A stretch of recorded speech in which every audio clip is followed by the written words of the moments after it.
Have you ever walked into a room and before anyone even says hello, you already know what the vibe is? Not because you're psychic, not because you're judgmental, but because your brain starts collecting clues like it's a detective in a movie. The way people pause when you enter, who looks relieved, who looks tense, who's laughing a little too loudly, who's unusually quiet, who's pretending to be fine in a way that feels staged. And you're standing there smiling like a normal person while your mind is basically running a full background scan. Okay, something happened. There's tension between those two. That person wants attention. That person is trying not to cry. The group is split into teams. Got it. Then later someone goes, "How did you know?" And you don't even know how to explain it. You just felt it. If you instantly read the room, you've probably heard the same comments your whole life.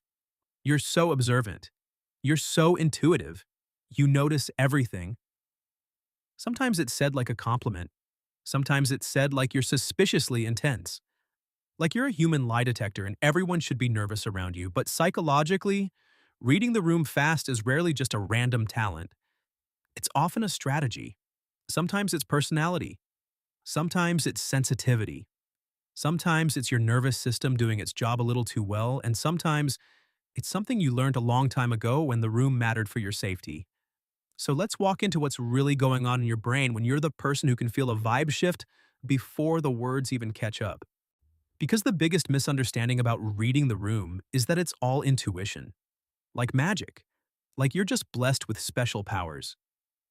In reality, your brain is doing something very mechanical and very human: pattern recognition. Humans are social animals. Our brains evolved to track social cues because in a tribe, social information was survival information. Who's angry? Who's safe? Who's allied with who? Who's about to explode? Who's being excluded? Those weren't just gossip questions. Those were survival questions. So your brain has systems designed to read people quickly. Psychologists sometimes talk about thin slicing, a line of research associated with Nalini Ambady and Robert Rosenthal, how showing that people can make surprisingly accurate judgments from very brief observations, like a few seconds of someone's behavior. We're constantly sampling each other, even when we think we're not. If you read the room instantly, you might be someone who does that sampling more intensely, more consciously, higher resolution. It's like your brain has a better camera, or maybe it's just set to a more sensitive setting. Now, some of this is personality. If you're high in a trait called agreeableness, you tend to be attuned to social harmony. If you're high in openness, you notice nuance. If you're high in conscientiousness, you track social rules. If you're high in neuroticism, you're more sensitive to threat and uncertainty. And yes, all of these can make you a fast room reader in different ways. But personality is only one layer because often the strongest room readers aren't just born, they're trained. Let me paint a picture. Imagine growing up in a house where moods changed quickly, where silence could mean peace, or it could mean a storm was loading, where a parent's tone could flip the whole day, where you learned that the safest thing you could do was notice early. Notice the sigh. Notice the slammed cabinet. Notice the fine that wasn't fine. If that was your environment, reading the room wasn't a fun skill, it was a survival tool. You became a tiny emotional meteorologist. You learned to predict weather before it hit. Because if you could predict it, you could prepare.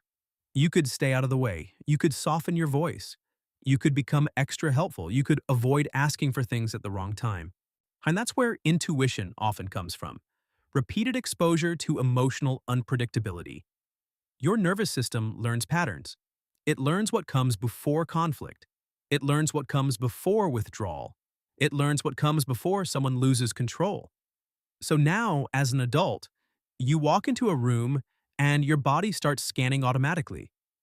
Not because you're trying to be dramatic, because your brain remembers that rooms can change fast. This is where we get into something called hypervigilance. Hypervigilance sounds like a big clinical word, but at its core it means heightened attention to potential threat cues. And threat cues don't have to be physical. They can be social, facial expressions, tone, tension, exclusion, power dynamics. Hypervigilance can look like anxiety, but it can also look like being very perceptive. It can look like being quiet but observant. It can look like walking into a room and immediately knowing who's uncomfortable. And again, if you relate to that, it doesn't mean you're broken. It means your nervous system is doing what it learned to do: keep you safe by collecting information.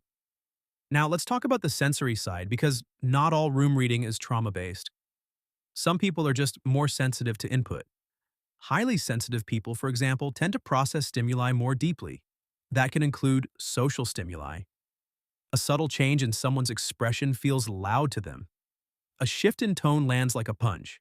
They don't just hear words, they feel the energy around the words. So when you read the room, you might not be overthinking. You might be noticing. And that can be a gift. Because room readers often become the friend who catches things other people miss. You notice when someone gets quieter. You notice when someone is forcing laughs. You notice when someone is being talked over. You notice when someone feels left out. In healthy environments, that sensitivity becomes empathy. In unhealthy environments, it becomes scanning. And scanning is exhausting because there's a cost to reading the room fast. You can lose yourself in the room. You can become so focused on everyone else's emotional weather that you forget to check your own internal temperature. You become the person who manages vibes without realizing you're doing it. You adjust your tone. You soften your jokes. You avoid certain topics. You become the smoothest version of yourself so the room stays stable. That's where room reading can turn into people pleasing. Because if you can sense tension, you might feel responsible for fixing it. And if you grew up in an environment where you had to fix it to feel safe, that responsibility can feel automatic. It's like your nervous system says, if the room is okay, I'm okay. But here's a gentle truth. Not every room needs you to regulate it. Sometimes people are just in moods. Sometimes tension exists and it's not your job to dissolve it. Sometimes the vibe is weird and it's not your fault. Being able to read the room does not mean you are responsible for the room. Now, there's another psychological twist here: the spotlight effect. When you're a fast room reader, you're also usually sensitive to how the room reads you. You feel people's attention shifts. You sense judgment. You sense whether you're welcomed or tolerated. And sometimes your brain overestimates it. Researchers like Thomas Galovich have described how people tend to overestimate how much others notice and remember them. If you're already tuned to social cues, you might feel that spotlight more intensely. You walk in and you think, everyone can tell I'm anxious. Everyone noticed I said that weird. Everyone is watching. In reality, most people are busy thinking about themselves. But your nervous system doesn't respond to reality. It responds to perceived risk. So room readers can get caught in a loop. You read the room, you sense something, then you monitor yourself. Then you become more self-conscious, then you read even more. It's like having too many mirrors. So, how do you know if your room reading is a strength or a stress response? One clue is your body. If you read the room and you feel calm, curious, grounded, present, that's sensitivity as a strength. If you read the room and you feel tense, tight chest, shallow breathing, scanning eyes, mental rehearsing, that might be hypervigilance. Not bad, just information. And if it's hypervigilance, the goal isn't to stop noticing. The goal is to stop bracing, to teach your nervous system that not every vibe shift is danger. Not every tension is your problem. Not every room is a battlefield. Because the healthiest version of room reading is not, I can feel everyone's emotions. It's, I can notice what's happening and still stay in my own center. That's emotional intelligence. Now, here's the empowering reframe. People who read the room instantly often have high social intelligence. You understand subtext. You see patterns. You can predict conflicts. You can sense when someone needs support. You can read power dynamics. That's why you can walk into a meeting and know who's in charge before anyone says a word. That's why you can sit in a group and know who's insecure, who's performing, and who's genuine. But your gift needs boundaries. Because if your gift becomes a constant job, you burn out. So you learn small practices that keep you grounded. You remind yourself, noticing is not fixing. You ask, is this my responsibility? You return to your body. Can I breathe? Can I unclench my jaw? You choose one anchor: your breath, your feet on the floor, your posture. Because when you're anchored, your sensitivity becomes wisdom, not anxiety.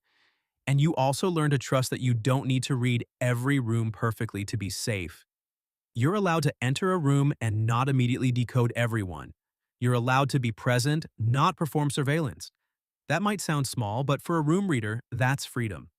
So if you instantly read the room, I want you to hear this. Your brain isn't doing something random. It's doing something it learned or something it's wired for. It's trying to keep you connected. It's trying to keep you safe. It's trying to keep you one step ahead. And in many ways, it's a beautiful skill. The only question is whether you're using the skill or the skill is using you. If this hit home, tell me in the comments. Do you read the room because you're naturally observant or because you grew up needing to be? And what's the first thing you notice when you enter a room? Tone, facial expressions, who's quiet, who's controlling the conversation, or the vibe between two specific people? Subscribe if you want more psychology videos that make you feel understood without turning you into a diagnosis. Because your patterns aren't random, they're adaptive. And once you understand them, you can keep the gift without carrying the burden.